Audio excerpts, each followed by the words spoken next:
Assalamualaikum warahmatullahi wabarakatuh. A'udzu billahi minasy syaithanir rajim. Bismillahirrahmanirrahim. Alhamdulillahi rabbil alamin wassalatu wassalamu ala asyrafil anbiya'i wal mursalin sayyidina Muhammadin wa ala alihi wa sahbihi ajma'in. سبحانك لا علم لنا إلا ما علمتنا إنك أنت العليم الحكيم ولا حول ولا قوة إلا بالله العلي العظيم رب اشرح لي صدري ويسر لي أمري واحلل عقدة من لساني يفقه قولي وسدد لساني واهد قلبي بحق نبيك محمد صلى الله عليه وسلم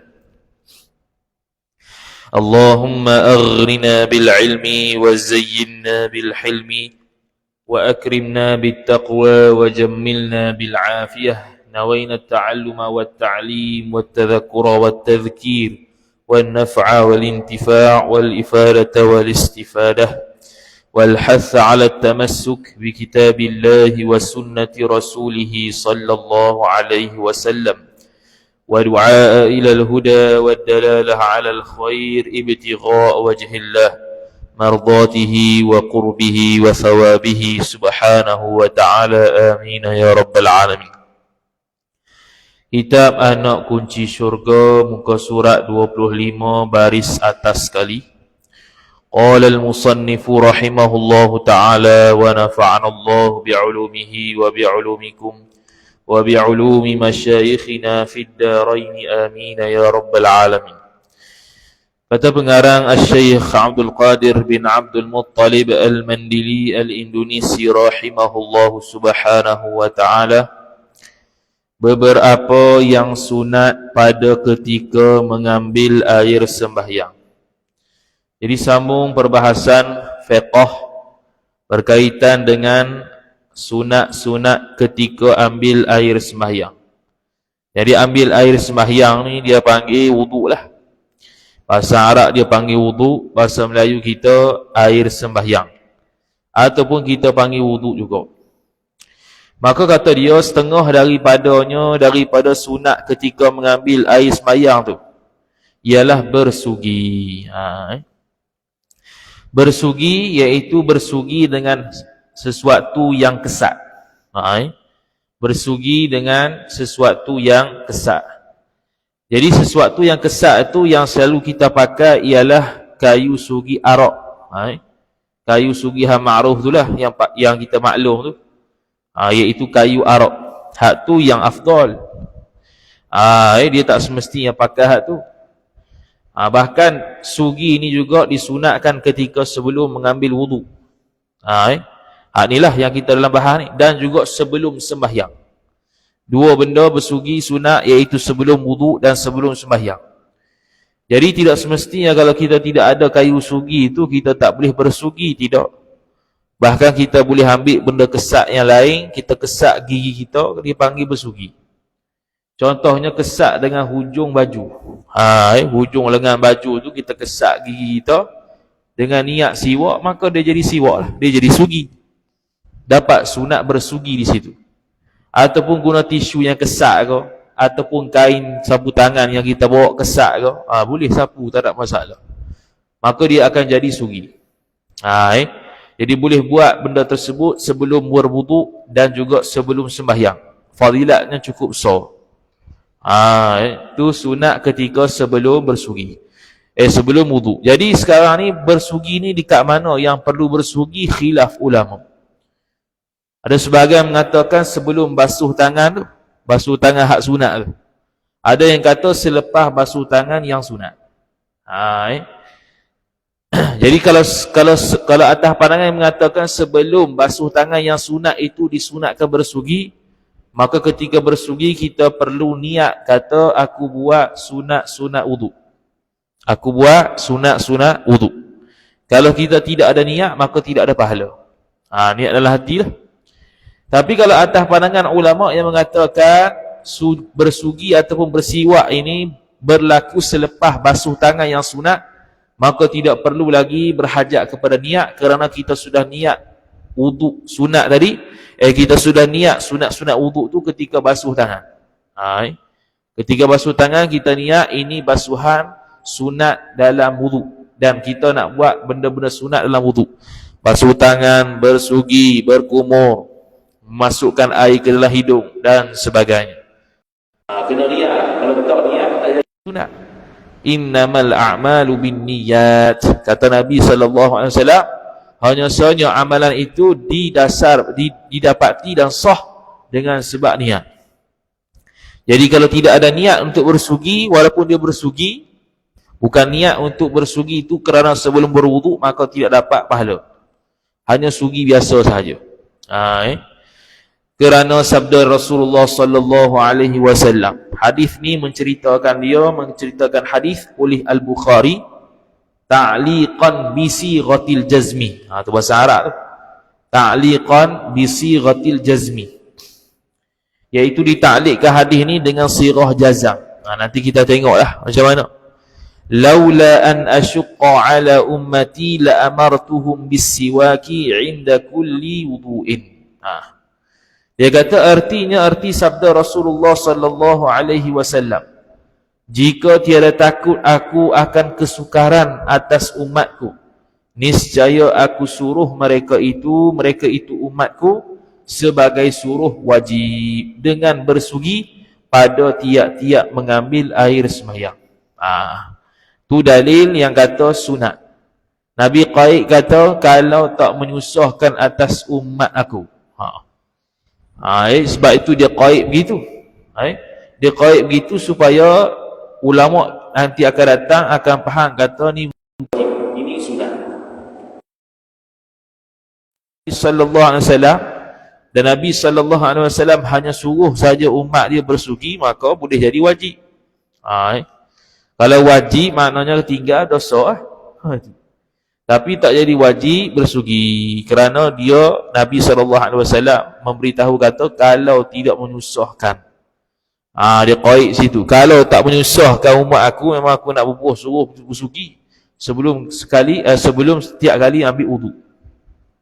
Begitu juga bersugi sunat ketika sebelum sembahyang. Hatta kalau sembahyang tarawih 20 rakaat tu pun kita sunat bersugi 10 kali Setiap 2 rakaat sekali sugi. Kemudian kata musannif rahimahullahu subhanahu wa ta'ala, dan setengah daripada sunat berwuduk membaca bismillahirrahmanirrahim. Bismillahirrahmanirrahim sunat. Dan bismillahirrahmanirrahim ni kalau baca bismillah pun memadai dah. Bismillah saja. Boleh, tak ada masalah. Tapi kalau bismillahirrahmanirrahim lebih afdal lah. Selengkap. Apa-apa saja benda-benda yang yang mana syarak suruh baca bismillah, yang mana perbuatan tu asalnya harus, dan perkara tersebut tidak dicela oleh syarak, maka boleh bismillah. Contohnya angkat barang, bismillahirrahmanirrahim. Benda yang tak hina lah, benda yang bukan lekeh. Kalau benda yang lekeh dari sudut syarak tak sunat bismillah. Contoh sapu sampah, angkat sampah, tu benda pekerjaan lekeh, maka tidak perlu baca bismillah. Adapun yang dituntut syarak jadi sunat lah. Sunat pula bismillah, dan kadang-kadang wajib. Wajib ni satu je, iaitu baca Al-Fatihah bismillah tu di akhir di awal ayat. Setiap kali rakaat. Setiap rakaat ada bismillahirrahmanirrahim dalam Al-Fatihah, maka wajib kita baca. Kalau kita tinggalkan, maka tidak sah Fatihah kita, dan kalau tidak sah Fatihah kita, maka tidak sah sembahyang. Itulah dia punya akibat dia. Jadi bismillahirrahmanirrahim, habis selesai. Kerana sabda Rasulullah sallallahu alaihi wasallam, hadis ni menceritakan dia oleh An-Nasa'i dan Ibnu Khuzaimah. Perawi dan ulama hadis besar, iaitu Imam Ibnu Khuzaimah dan Imam An-Nasa'i. Imam An-Nasa'i salah satu daripada Imam Kutubus Sittah. Salah satu daripada Imam Kutubus Sittah, Kutubul Hadis As-Sittah. Kitab-kitab hadis yang 6 tu, Sahih Bukhari, Sahih Muslim, Sunan Abi Dawud, Sunan At-Tirmidzi, Sunan An-Nasa'i, Sunan Ibnu Majah. Tu. Kalau Ibnu Khuzaimah dia punya kitab Sahih Ibnu Khuzaimah. Itu. Kemudian kata musannif rahimahullah, tawaddau bismillah. Artinya, mengambil air sembahyang oleh kamu pada ketika berkata kamu akan bismillah. Bismillah tu bila nak kata? Bila? Iaitu bila kita mula dengan basuhan tangan wuduk. Basuhan tangan wuduk.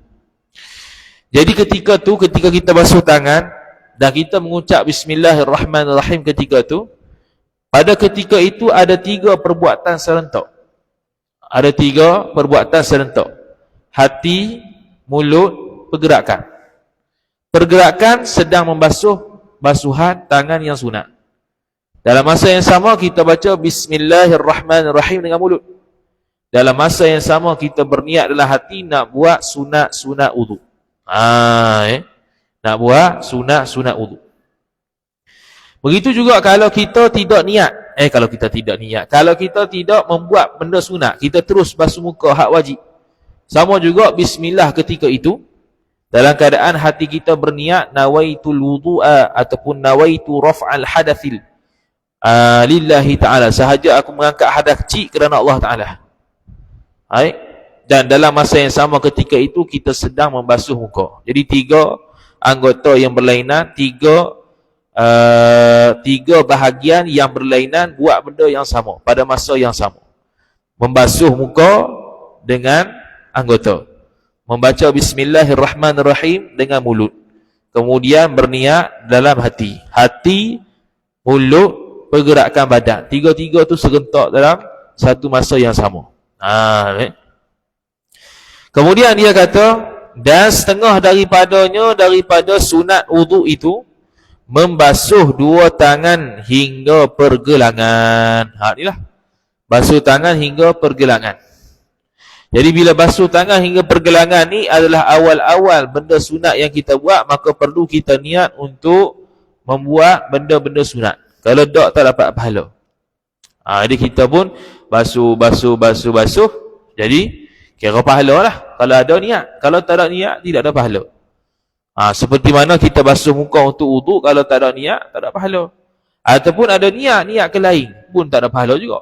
Pun tak sah wuduk tu. Tu. Jadi niat kena betul seperti mana yang kita belajar dalam kitab-kitab fiqh.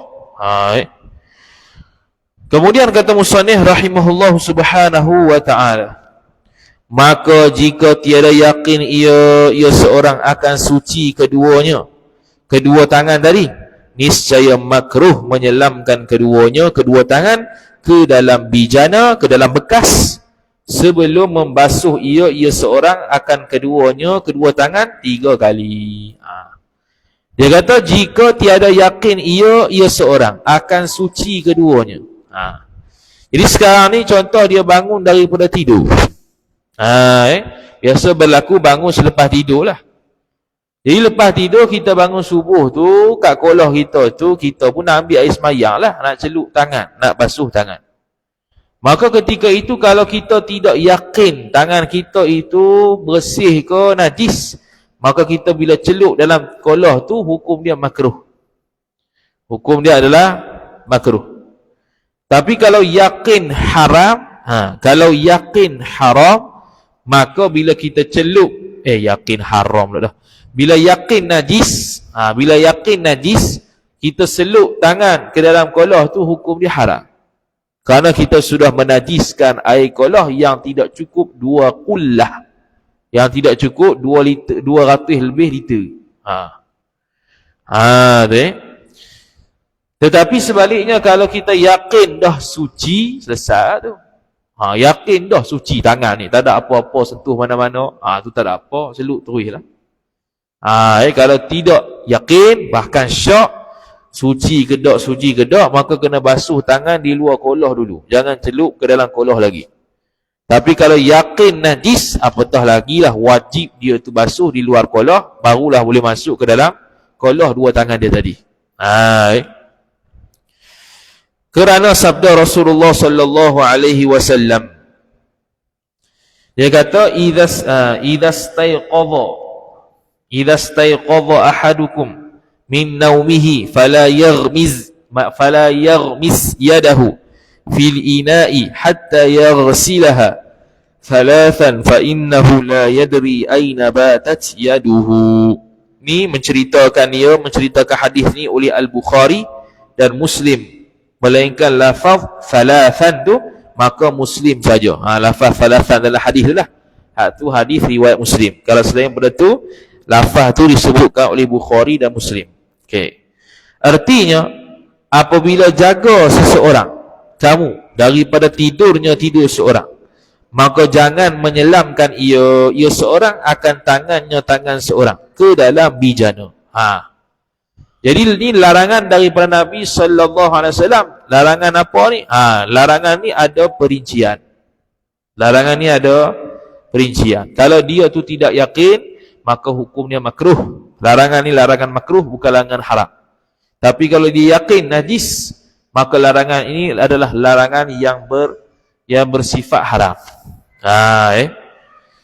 Hingga membasuh ia seorang tadi akan dua tangan tadi 3 kali. Lepas dia basuh tangan 3 kali tu sebab kita nak ambil sunat meniga saja. Tapi kalau sudah yakin kata sudah suci dengan sekali basuh tu sudah memadai, tapi sunat 3 kali. Setiap benda yang kita basuh sunatnya 3 kali. Basuh najis kat baju 3 kali. Hatta kita ambil wuduk setiap anggota pun sunat 3 kali. Tu sunat meniga lah dia panggil. Kemudian dia kata, maka bahawasanya tiada mengetahui ia seorang tadi di mana bermalam tangan seorang. Kat mana tangan dia waktu tidur. Ada sahabat tangan dia kat lepas bangun sedar-sedar ada kat dubur dah. Jadi bila kat dubur, sumbat dubur tu najis lah. Jadi kita tak tahu tangan kita ni mari mana.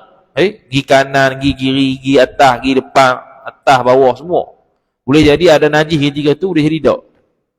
Boleh jadi ada kotoran ketika itu, boleh jadi tak. Kotoran yang tak najis tak apa lagi, tapi ni najis yang kotor. Tu tak boleh. Jadi ketika itu kalau dia yakin kata tangan dia memang bernajis, maka haram dia masukkan ke dalam kolah, melainkan selepas basuh. Kalau dia itu tidak yakin, maka hukum dia makruh sahaja. Makruh tu suruh tinggal lah, bukan makruh suruh buat. Wallahu a'lam. Selesai. Dan setengah daripada benda sunat itu berkumur-kumur. Berkumur-kumur ni maksud dia ialah masukkan air ke dalam mulut. Masukkan air ke dalam mulut walaupun tidak berkumur. Semata-mata masuk air kira berkumur dah. Jadi berkumur ni kena perincian, bukan berkumur macam kita faham tu. Ni sekurang-kurang berkumur, bukan suruh kumur gitu. Kumur yang sunat yang afdalnya ialah kita kumur banyak, lagi pula berbunyilah grup. Hak tu baru kumur tu, hak tu afdal lah. Tapi kalau masuk semata-mata dalam mulut air, maka sudah dikira berkumur. Bahkan kalau dia telan air pun dikira berkumur. Ditelan air pun dikira berkumur. Cuma afdalnya ialah dia luah balik apa yang dikumur tadi. Itu ketika berkumur. Kemudian seterusnya, dan memasukkan air ke dalam hidung. Memasukkan air ni bukannya kita ambil air paik buang dalam hidung kan. Masukkan air ke dalam hidung dengan ambil air itu letak di tapak tangan, kemudian hisap di hidung. Tu masukkan air ke dalam hidung.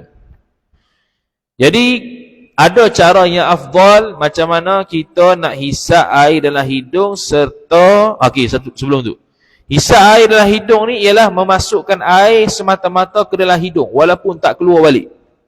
Dihirup terus sampai ke dalam, masuk telan. Boleh.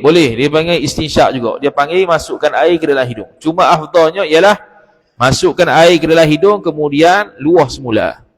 Luah kut hidung lah, bukan kut mulut. Luah ni luah kut hidung, bukan kut mulut. Jadi dia seh balik. Maka tu yang afdal. Jadi para ulama mengajar antara kumur dengan istinsyak, kumur dengan masukkan air ke dalam hidung ni ada cara yang paling afdal. Caranya ialah bila kita ambil air tadah di satu tangan ni, maka kita buat 2 serentak. Kumur sekali, masuk air hidung sekali, dia kira sekali. Kemudian ambil lagi, kumur, masuk air ke dalam hidung sekali, kira sekali. 2 dah. Dan yang kali terakhir, yang 3 kali pun macam tu juga. Itu yang paling afdal. Cuma biasa yang kalau kita buat ialah kita asingkan. Kumur sekali, kumur 2 kali, kumur 3 kali. Kemudian masukkan air ke dalam hidung sekali, 2 kali, 3 kali. Hak tu cara yang paling lemah. Bukan paling lemah, paling tidak afdal lah. Tapi paling bersih. Paling tidak afdal lah kita sebut. Memang paling tak afdal tapi paling bersih. Sebab banyak kali basuh dan air dia banyak. Kemudian kata musannif rahimahullah subhanahu wa ta'ala, dan menghembuskan air itu dari dalam hidungnya, hidung seorang. Jadi kalau kita keluarkan air daripada hidung yang kita hisap tadi, itu sunat yang lain pula. 2 sunat yang berbeza. Luahkan air semula tu sunat yang baru, bukan sunat yang sama. Itu rahmat Allah subhanahu wa ta'ala. Dia tak kedekut pahala. Kita nak bagi ke orang kedekut sikit ya. Allah Ta'ala tak kedekut pahala. Bahkan dia kira asing-asing. Masuk air ke dalam hidung, 1 pahala. Keluar pula, 2 pahala. Jadi kalau kita tak buat, rugilah. Kalau tak buat tu kira kurang. Kerana sabda Rasulullah sallallahu alaihi wasallam, "Ma minkum min ahadin yuqarribu wudu'ahu thumma yatamadmadu wa yastanshiqu wa yastanfiru illa kharrat khataya fihi wa khayashimihi ma'al ma'i." Artinya, tiada ada daripada kamu, daripada seorang yang menghampirkan ia seorang akan air wuduknya, air wuduk seorang, kemudian berkumur-kumur ia seorang, dan memasukkan ia seorang akan air ke dalam hidungnya, hidung seorang, dan menghembuskan ia seorang akan air itu, melainkan gugur segala dosa mulutnya, mulut seorang, dan lubang hidungnya, hidung seorang, serta air. Jadi hadis ni nak menunjukkan 3 benda sunat, iaitu berkumur, memasukkan air ke dalam hidung, mengeluarkan semula air dalam hidung. Yang kedua nak menunjukkan ini tertib sunat. Tertib sunat mesti wuduk dulu, mestilah berkumur dulu, kemudian istinsyak. Yang ketiga nak menunjukkan bahawasanya berkumur dan istinsyak ini menghapuskan dosa, tapi dosa kecil. Dosa yang membabitkan hidung dan mulut. Cuma ulama tasawuf tak bincang dosa dalam hidung ni. Sebab hidung buat apa sangat? Adakah hidung ni berdosa? Boleh kita nak takdir dosa, iaitu hidu bau-bauan perempuan ajnabi. Boleh? Kita duk bau sedap, duk bau orang perempuan. Contohlah kalau nak kata dosa situ. Boleh kita takdir situ lah, tak ada apa dah. Jadi dosa-dosa mulut, dosa kecil, bohong orang ke, bohong yang tak mencacatkan maruah orang, bohong saya saja, gugur dosa dengan sebab kita berkumur. Wuduk ni secara kesimpulannya, kalau kita buat secara tertib elok, dia dapat menggugurkan dosa-dosa kecil kita. Kalau kita buat dengan betul lah. Sebab tu kalau wuduk ni, wuduk saja boleh menggugurkan dosa, belum sembahyang lagi. Jadi banyak benda amalan yang boleh menggugurkan dosa. Sembahyang sunat tasbih menggugurkan semua dosa, dosa-dosa kecil walaupun sebanyak buih di lautan, kata Nabi SAW. Berwuduk pun boleh menghapuskan dosa. Orang sembahyang, dosa dia akan letak di bahu, kemudian bila sujud jatuh dosa-dosa dia. Jadi banyak sangat amalan ataupun benda yang kita buat boleh menghapuskan dosa kecil. Tapi syarat dosa kecil lah. Kalau dosa besar tak boleh. Dosa besar kena taubat asing. Kena taubat khas yang kita bahas dalam kitab tasawuf. Kemudian dan setengah daripadanya, daripada benda sunat lagi, meniga-niga akan basuh dan sapu menyapu yang fardu dan yang sunat. Meniga pula. Jadi kalau seorang tu tak buat 3 kali, apa hukum dia? Kalau tak buat 3 kali, hukum dia makruh. Kalau dia basuh sekali saja atau dia basuh 2 kali saja, hukum dia makruh. Kalau buat lebih pula, makruh. Tapi kalau sampai membazirkan air, haram pula. Haram pula. Sebab orang yang, contohnya kalau masjid khususnya, dia tu ada orang wakaf air tu untuk bilik sembahyang. Jadi dia membazirkan air tu, maka hukum dia haram. Hukum dia adalah haram. Kemudian kata musannif rahimahullah subhanahu wa ta'ala, jadi meniga-niga, jadi basuh 3 kali, sapu pun 3 kali. Sapu ni kat mana ni? Sapu ni dekat kepala lah. Sapu ni kat kepala. Tapi kalau tayamum tak payah sunat 3 kali. Tayamum tak ada sunat 3 kali. Sapu muka tak ada, dia sekali saja. Tayamum. Hak ni wudu. Jadi sapuan yang sunat, basuhan yang sunat, basuhan yang fardu, semua sunat 3 kali. Hak sunat contoh apa dia? Basuh tangan awal-awal tu, sunat 3 kali. Berkumur-kumur, sunat 3 kali. Sehingga buat 3 kali sunat ni, sehingga ulama mengatakan hatta kalau lepas wuduk tu baca doa pun sunat 3 kali. Ulang 3 kali. Tu. Niat pun sunat ulang 3 kali. Bukan was-was, sunat. Was-was lain. Sampai tu apa-apa saja zikir-zikir yang ada ketika selepas berwuduk atau semasa berwuduk, sunat 3 kali. Sunat habis belaka. 3 kali. Yang antara benda sunatnya apa dia? Antara benda sunatnya lepas mayat, lepas berwuduk, lepas baca doa tu, baca inna anzalnahu fi lailatul qadr. Surah tu lah. Jadi surah tu pun sunat baca 3 kali. Itu disebut dalam kitab Hasyiah I'anatul Talibin. Kemudian kata musannif rahimahullah subhanahu wa ta'ala, kerana mengikut perbuatan Nabi sallallahu alaihi wasallam. Itu sebab apa sunat 3 kali? Kalau bahasa kita Arab, lilittiba', kerana ikut sunnah Nabi sallallahu alaihi wasallam. Nabi buat begitu, kita pun buat begitu. Tapi kita jangan pukul rata semua. Sekali balik rumah, cari kitab hadis sendiri, baca, Nabi buat gini, Nabi tak baca kunut pun. Sudah. Yang kata Nabi buat ni jadi sunat, jadi wajib apa semua ni, kena berpandukan dengan ulama fiqh. Bukan pergi cari sendiri boleh, kena mahir ilmu nahwu, sarah, balaghah, bayan, badi', usuluddin, tafsir, akidah, tasawuf, macam-macam lah. Bawa baca kitab, faham, hadis ni kaitan gini. Usul fiqh kena mengaji. Ilmu wada', ilmu ma'ani, ilmu istiqaq, banyak ilmu. Nak boleh faham satu hadis Nabi sallallahu alaihi wasallam. Kemudian dia kata, dan setengah daripada mana tadi?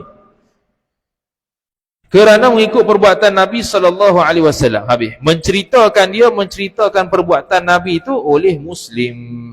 Boleh tengoklah dalam Sahih Muslim. Ada Nabi sallallahu alaihi wasallam buat begitu. Dan setengah daripadanya daripada sunat berwuduk, menyapu sekalian kepala seorang.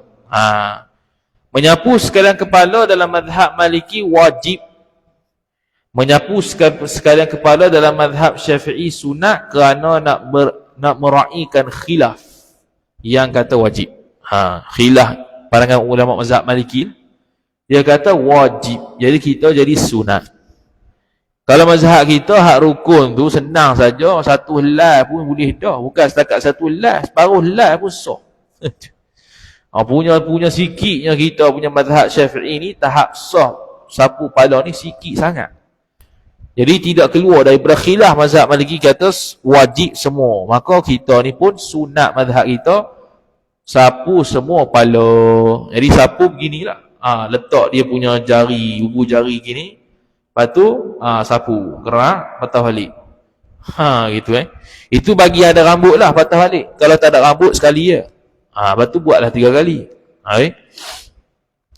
Kemudian kata musannif rahimahullahu ta'ala, Kerana mengikut perbuatan Nabi sallallahu alaihi wasallam. Ikut Nabi lagi. Menceritakan perbuatan Nabi itu oleh Al-Bukhari dan Muslim. Mana hadis yang sahih, riwayat Bukhari Muslim. Dan setengah daripada sunat berwuduk tu menyapu dua telinga dengan air yang baru. Tiada dengan basuh kepala. Dia suruh ambil air baru, kemudian sapu telinga. Bukan air kesan daripada basuh kepala, bukan. Okey, jadi sekarang ni ulama khilaf. Telinga kita ni masuk bahagian muka ke masuk bahagian kepala? Khilaf. Sebab duduk tepi. Boleh jadi bahagian muka, boleh jadi bahagian kepala. Boleh jadi bahagian muka, boleh jadi bahagian kepala. Jadi kalau orang yang belajar, dia basuh telinga 12 kali. Dia basuh telinga 12 kali. Dia memang asal basuh telinga 3 kali, tapi boleh jadi 12 kali. Macam mana 12 kali tu? Pertamanya bila dia basuh muka, maka dia basuh muka sekali, perang dia sapu telinga. Jadi telinga 3 dah. Kalau basuh muka 3 kali. Kenapa kena sekali basuh dengan telinga, kena sapu kali dengan telinga? Sebab ada khilaf yang kata telinga ni sebahagian daripada muka. Maka mazhab Syafi'i ra'i khilaf, sunat sapu lebih muka ni sampai telinga. Tersapulah telinga ni 3 dah. Kemudian bila sapu kepala pula, sapu kepala hak penuh lah. Bila kita sapu kepala hak sapuan kepala daripada kesan air yang kita ambil baru tu, kita pun sekali bila gini tarik gini, lepas tu gitu. Lepas tu gitu. 3 kali. Jadi 6 dah. Kerana apa? Kerana meraihkan khilaf yang mengatakan, ada yang mengatakan telinga ni sebahagian daripada kepala. 6 kali dah. Kemudian waktu sapu telinga hak betul-betulnya 3 kali pula. Jadi 9. Lepas tu yang terakhirnya, lepas 9 tu pula kita ambil air baru, kita terengkup gini 3 kali, jadi 12. Tu sapuan telinga yang sempurna. Itu cara berwuduk. Tu cara berwuduk sunnah Nabi sallallahu alaihi wasallam. Yang sempurna lah. Nak gugur dosa, gugur dosa ni tak senang. Jadi kita kena payah sikit lah. Itu sapuan telinga yang sempurna. Kemudian kata musannif rahimahullahu ta'ala, habis dah sapu telinga, apa tu? Menyapu tu telinga. Kerana mengikut perbuatan Nabi sallallahu alaihi wasallam juga. Semua ikut perbuatan Nabi belakang. Menceritakan perbuatan Nabi itu oleh Al-Baihaqi dan Al-Hakim. Noktah. Dan menghukumlah oleh keduanya, kedua Al-Baihaqi dan Al-Hakim tadi, akan ini hadis dengan sahih. Hadis yang sahih. Nabi SAW ambil air baru, bukan air kesan basuhan telinga, bukan air basuhan kepala, kemudian sapu telinga. Jadi mazhab Syafi'i kata, sapu telinga ni bukan bahagian daripada muka, bukan bahagian daripada kepala. Maka mazhab Syafi'i kata telinga ni asing, dia bukan kepala, dia bukan muka.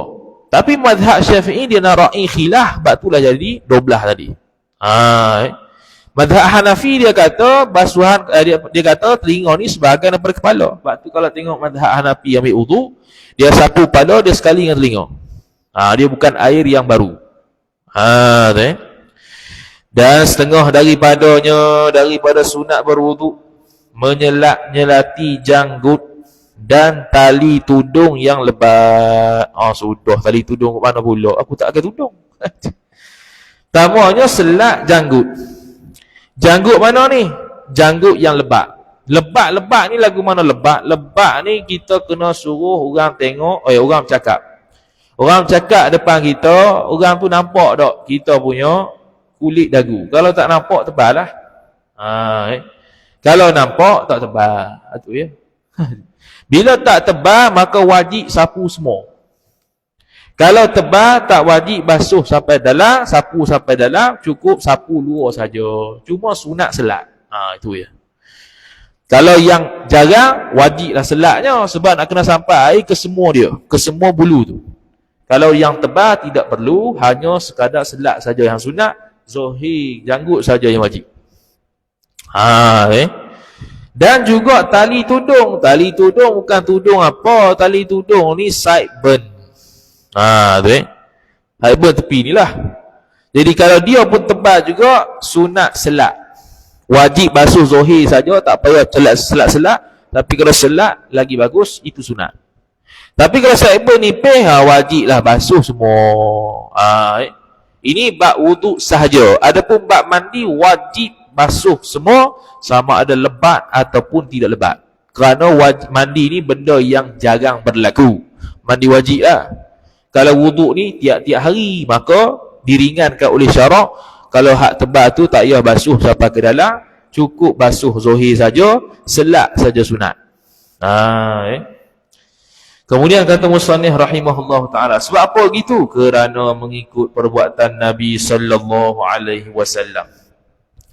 Menceritakan perbuatan Nabi itu oleh At-Tirmizi dan mensahihkan ia Tirmizi akan hadis tersebut. Habis nokta.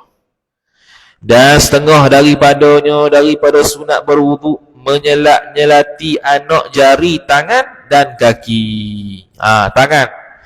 Tangan bila kita basuh tangan lepas basuh muka tu lah. Itu yang wajib tu. Kalau basuh sunat pun sunat selat kok. Basuhan sunat yang awal-awal tu. Jadi selat gitu. Tu selat tangan.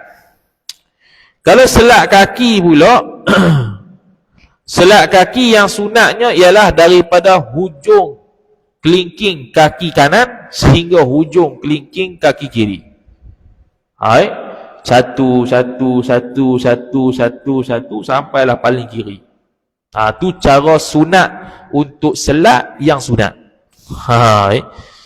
Kalau selat main bubuh gitu, ramai-ramai gitu boleh juga. Tapi tak afdal lah.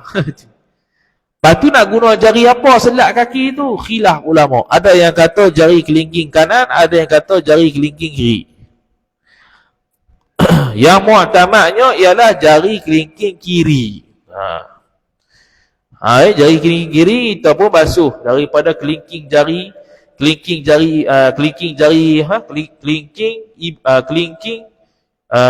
jari kaki. Payah sebut. Kelingking jari kaki hak paling kanan, yang paling kanan sekali. Lepas tu satu sampai ke ibu jari, lepas tu pindah kaki pula kaki kiri.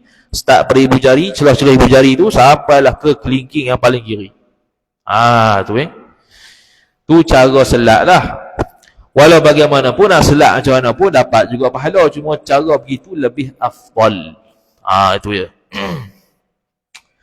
Lepas tu kadang-kadang ada orang ambil ada surah masjid yang buat tempat duduk. Sebab tu nak dapat hak sunat tu, nak basuh kaki kena tunduk tu, buat macam tu. Kalau berdiri pun nak boleh buat gitu. Nak duduk boleh buat gitu. Baru selesa nak buat lah.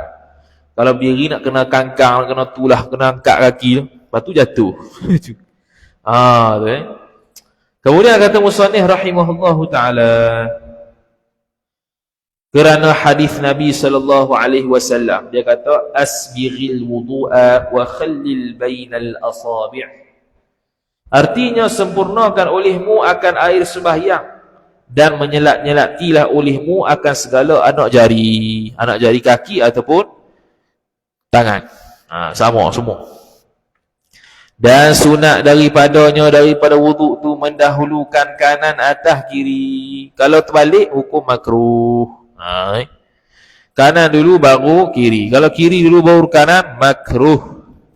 Kanan ataupun kiri ni ialah anggota yang ada kanan dan kiri sahaja. Ada anggota yang tak ada kanan dan kiri, iaitu kena buat serentak, iaitu muka dan telinga. Hak tu buat serentak.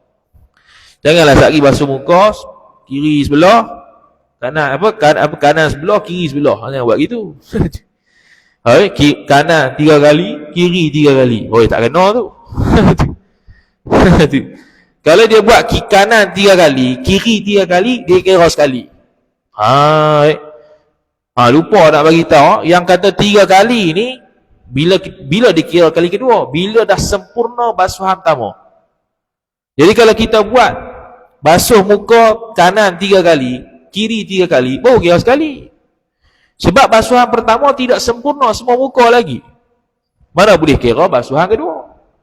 Jadi lepas sempurna basuhan pertama, baru dikira basuhan kedua, baru dikira basuhan ketiga.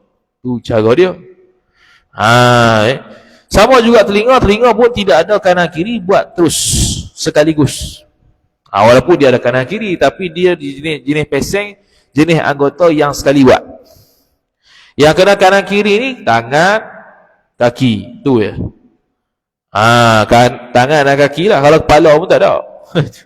Kepala pun tak ada, apa pun tak ada, muka pun tak ada, telinga pun tak ada. Hanya tangan dan kaki sahaja.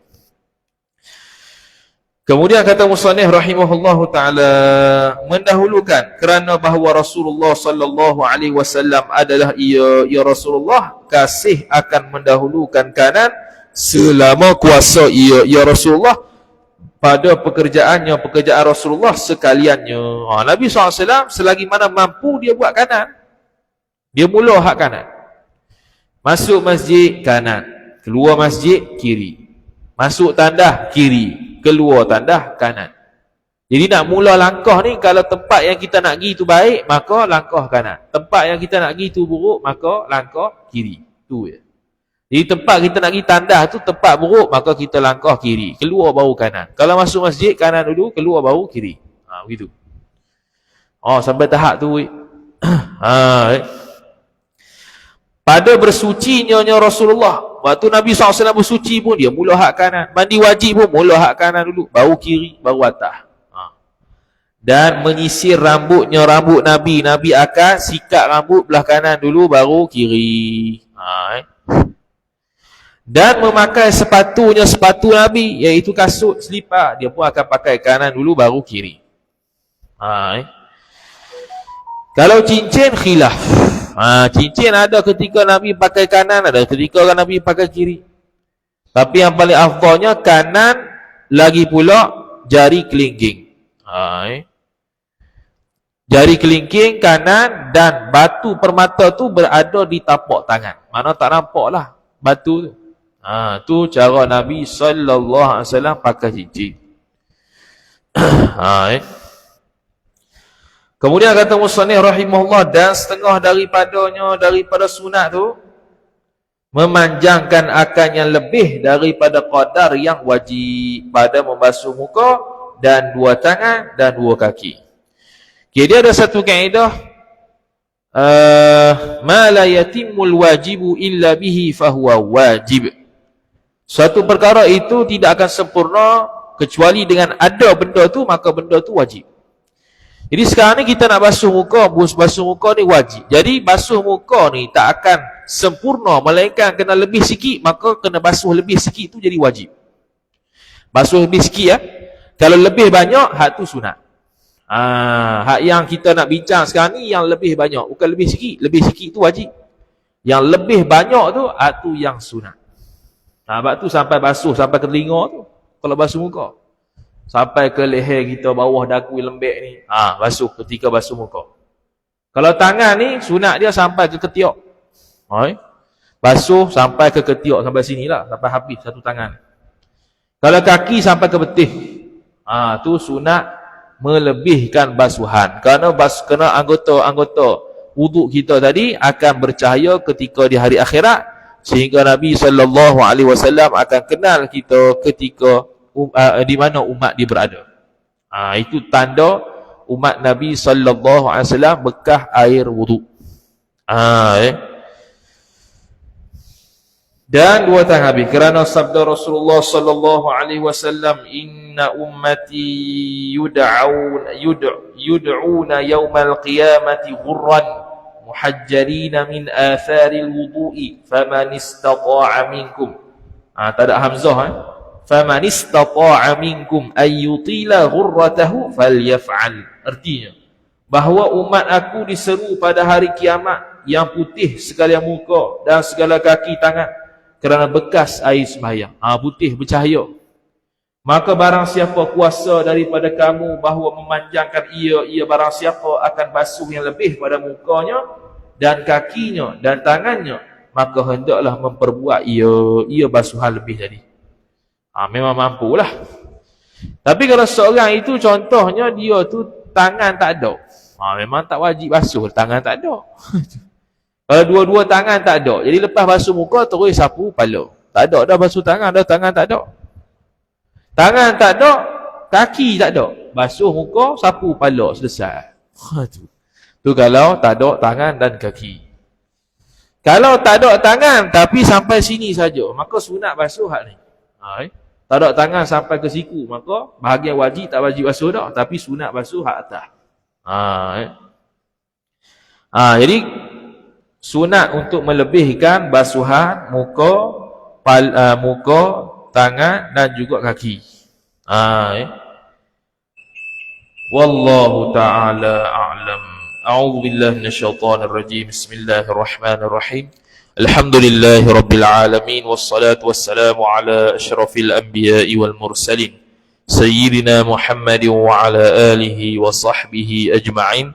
Allahumma zidna ilma warzuqna fahma. Allahumma zidna ilma warzuqna fahma. Allahumma zidna ilma warzuqna fahma. Wa sallallahu ala sayyidina Muhammad wa ala alihi wa sahbihi wa baraka wa sallam. Walhamdulillahi rabbil alamin. Wassalamu alaikum warahmatullahi wabarakatuh.